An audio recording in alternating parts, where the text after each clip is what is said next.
یہ ہے مقبوضہ بلوچستان۔ آج ہفتہ 27 مئی سال 2023 ہے۔ بلوچستان ٹوڈے سے آج کے علاقائی خبروں کے ساتھ میں ہوں آپ کا میزبان الیاس بلوچ۔ خوزدار پاکستانی خفیہ اداروں اور سی ٹی ڈی کے کارندوں نے خاتون سمیت 7 افراد کو اٹھا لیا جبکہ ایک کو لاپتہ کر دیا۔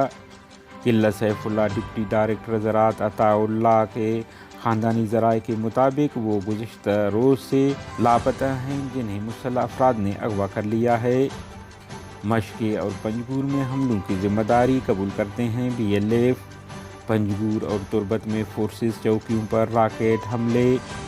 خاران گرلز ڈگری کالج کے طالبات نے جامعہ رخشان کے قیام کے حوالے سے ایک پرامن احتجاج ریکارڈ کرائی۔ اس موقع پر انہوں نے ہاتھوں میں پلے کارڈ اٹھا رکھے تھے جس میں تعلیم کی اہمیت اور جامعہ آف رخشان کے قیام سے متعلق کلمات درج تھے۔ تربت لیویز چیک پوسٹ پر ایک نوجوان موجود ہے جس کے ورثاء کی تلاش ہے۔ لیویز ذرائع۔ کچھی میں نوجوان ڈوب کر ہلاک ہوا۔ ضلع خوزدار کے علاقہ کھنڈ جنگی آباد سے رات گئے 7 افراد کو لاپتہ کیا گیا۔ بعد ازاں 6 افراد کو پھینک دیا گیا مگر ایک طالب علم تاحال لاپتہ ہے۔ علاقائی ذرائع کے مطابق سٹی خوزدار کے محلہ جنگی آباد میں گزشتہ رات 1 بجے کے قریب مسلح افراد جو کہ سی ٹی ڈی کے اہلکار بتائے جا رہے ہیں ایف اے سی کے طالب علم نعمان غلامانی، نوید غلامانی اور ان کے والد علی حسن غلامانی، ایف اے سی کے طالب علم سراج احمد اور اس کے والد میر محمد غلامانی کو عبدالرؤف اور سکندر کے ہمراہ ایک خاتون کو اٹھا کر لے گئے۔ بعد ازاں آگے جا کر خاتون کو پھینک دیا۔ بتایا جا رہا ہے کہ 7 افراد میں سے 5 کو زیزی کے علاقہ سورگز میں پھینک دیا جبکہ ایف اے سی کے طالب علم نعمان ولد علی حسن تاحال لاپتہ ہے۔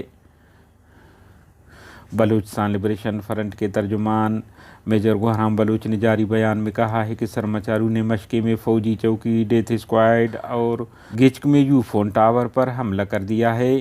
انہوں نے کہا ہے کہ 25 مئی کو دوران گشت الگ صبح 6 بجے مشکے کے علاقہ جکی کلاتک میں سرمچاروں اور ریاستی مسلح ایجنٹوں کے ڈیتھ اسکواڈ کا سامنا ہوا جس کے بعد سرمچاروں نے ان پر حملہ کر دیا۔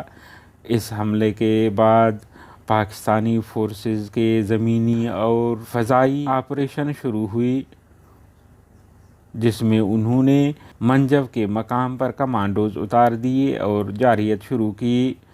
فورسز نے اس دوران جنگلات بھی جلا دیے۔ ان واقعات کے بعد سرمچاروں نے رات 9 بجے مشکے میانی کلات میں واقع چوکی کو راکٹ اور خودکار بھاری ہتھیاروں سے نشانہ بنایا جس سے 2 اہلکار ہلاک اور 1 زخمی ہوا۔ انہوں نے کہا ہے کہ ایک اور حملے میں سرمچاروں نے پنجگور کے علاقہ گچک میں پاکستانی ٹیلی کمیونیکیشن لمیٹڈ کے موبائل فون کمپنی کے ٹاور کو نشانہ بنا کر ان کے مشینری کو جلا دیا۔